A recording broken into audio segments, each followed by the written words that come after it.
Alexis Tsipras is next. Thank you very much, Mr. President.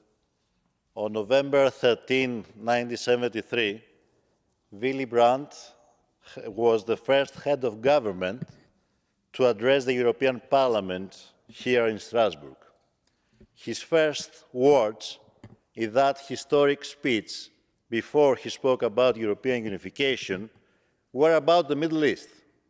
He said, "The tragedy in the Middle East, which is so close to us, not only geographically but also culturally and historically, require of me to speak as a German and as a European. The conflict is also a challenge to Europe. What goes on in this agonized neighboring region affects us directly. Europe must therefore, if it can, contribute towards solving that problem, and this it can only do in the closest of cooperation." And I'm wondering, where is Europe in the current tragedy in the Middle East? Dear colleagues, I'm afraid on the Middle East today, Europe is not on the right side of history. A few kilometers from our borders in Palestine, nearly 34,000 people are killed from Israeli military operations, 70% of which, Mr. Borrell says, are innocent civilians. A humanitarian crisis with over 2 million people is taking place. Hamas is a terrorist organization, and we absolutely condemn the terrorist attacks of the 7th of October. But what is happening now with thousands of children being killed will strengthen extremism for generations, leading to much less, not more, security for the region and for Israelis.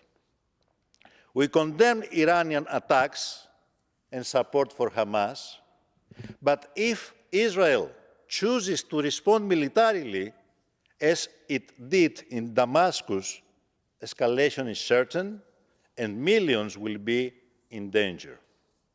If we actually stand for what we say, and if we really believe in what we say, we must, in very clear terms, declare that there has to be an immediate and lasting ceasefire in Gaza with the return of all hostages.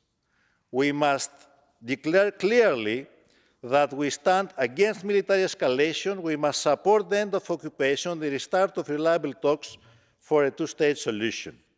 And the EU must at last take a stand and push forward for a peace conference that should include, as the Spanish and Irish Prime Ministers have said, the prospect of recognition of a Palestinian state on the basis of a solution with international guarantees for Israel. I'm concluding. If we continue playing with words or obstructing public discussions like what happened in Germany, then we're sending the message around the world that European values are nothing but hypocrisy. We send the message that our rules lead to double standards. But the truth is, either European values are relevant everywhere, or they are not values at all. Thank you very much.